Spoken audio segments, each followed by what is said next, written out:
All right. Good morning, everyone. Before we start, I would like to give you the possibility to follow my demonstration interactively. To do so, please open this address here, bit.ly/OHBM2019 in a web browser if you have a computer or a tablet. This would launch an interactive Jupyter notebook running in the cloud, and it will take about 30 seconds to start. So if you like to do that, please open that now. All right, back to the main topic.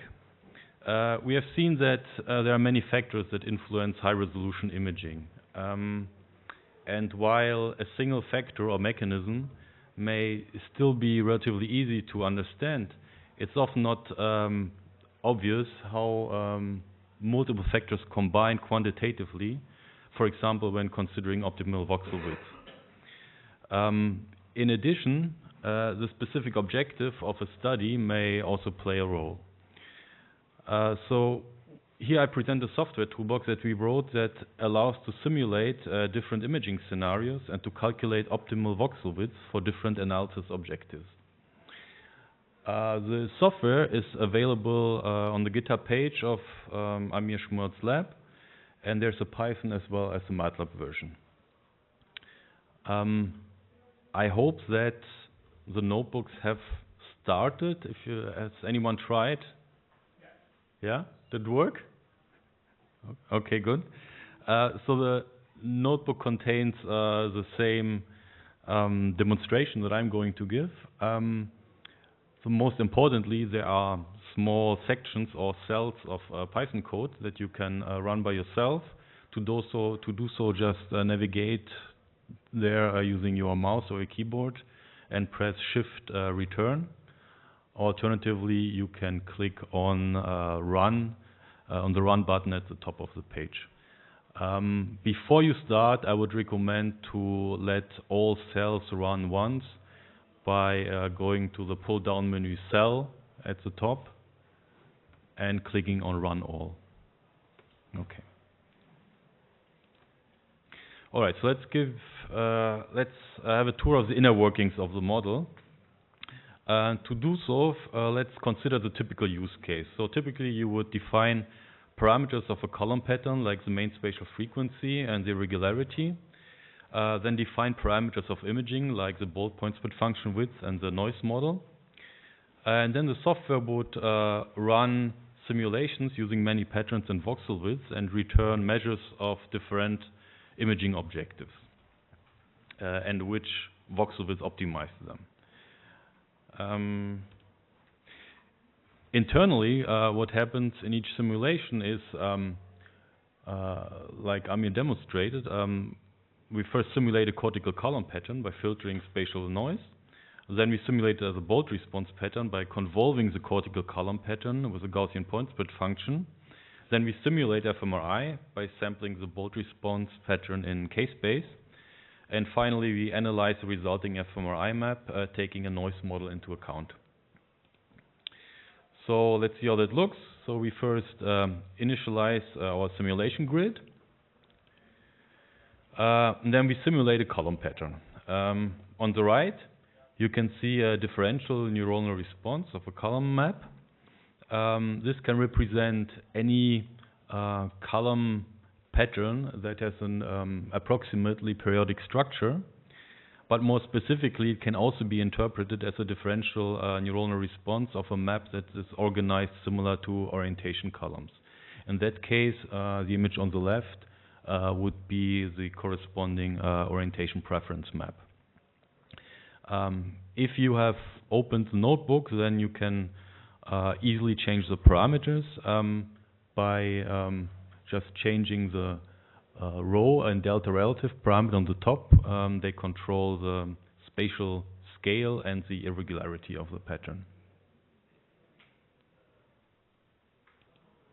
All right, in the next stage, we simulate a spatial bold response by convolving the differential neuronal response pattern on the left from the previous slide with a bold point split function, resulting in the pattern on the right, which is now slightly smeared. Here we use bolt point spot width of around 1 millimeter, which corresponds to what we found for 70 gradient echo bolt fMRI. All right, then the next stage we simulate MRI sampling in K-space. Here we use a voxel width of 1 millimeter. If you want, you can try to change the parameter W on the top and see how different voxel widths look like. Right, so now that we have simulated our patterns, we can quantify the functional contrast in a pattern by calculating the standard deviation over all image differential responses. So in that example, we get here a contrast of 0.87%. In addition to the simulations, we use a noise model to calculate the noise in a differential map estimated from multiple measurements. So, for example, here we assume 7 Tesla imaging and a TR of 2 seconds and 500 measurements per condition. And this gives us this plot for SNR as a function of the voxel width. For a voxel width of 1 millimeter, we get an SNR of 226, but please note this is not the SNR of a single image, but the SNR after averaging 500 images per condition. So now we can combine the SNR with our previously estimated functional contrast. This gives us a CNR measure, which is 1.96 here. And now we're in a position to quantify the different objectives. So for univariate detection, we take the CNR and plug it in a formula to calculate the probability to detect a statistically significant differential response in a random single voxel, which here is 37.25%. For multivariate detection and decoding, we need to consider a multivariate pattern of multiple voxels. So here we assume a single slice that images a flat area of cortex. The area is here 87 square millimeters, which gives us number of voxels in the pattern. So again, we plug the CNR and the number of voxels into a formula, and we get a result of, in this case, decoding accuracy between two classes of 91.4%. So the third objective was to reconstruct a column pattern. For that, we first add noise to our fMRI pattern. So on the left is the fMRI pattern without noise. On the right, we have added the noise, and then we calculate the correlation coefficient between our image pattern with noise on the right and the original differential neuronal response pattern on the left. This gives us here a correlation coefficient of 0.38. Okay, so all these steps that I showed would not be typically used by user using the toolbox, although you could. More typical would be to predefine an imaging scenario and then let the simulation run over many patterns and voxel widths. So to define the imaging scenario would be first setting the parameters using the set parameters function. There's a built-in help that lists in detail the meaning of all the parameters. If you just run the function, it will give you a standard set of parameters that you then can change individually.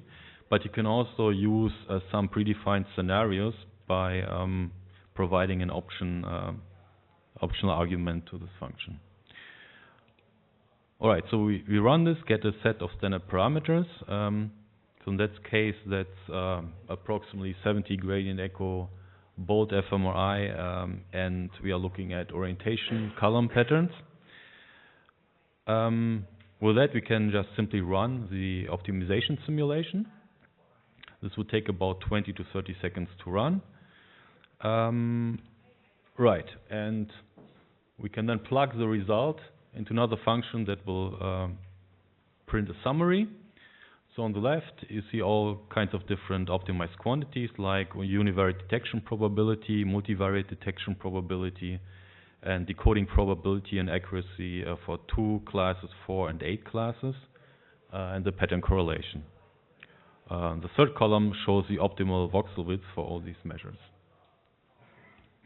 Well, of course, we can also just display it in a plot. On the left, you have univariate detection, then we have multivariate decoding, and on the right, reconstruction of a pattern, all as a function of voxel width, and we see where each of those was optimal. This concludes my demonstration. If you want, you can go to GitHub and download the toolbox and try it for yourself. As I say, there's a MATLAB version as well as a Python version. And for more detailed information on the theory behind it, you can have a look at our 2018 Euroimage paper. Thank you.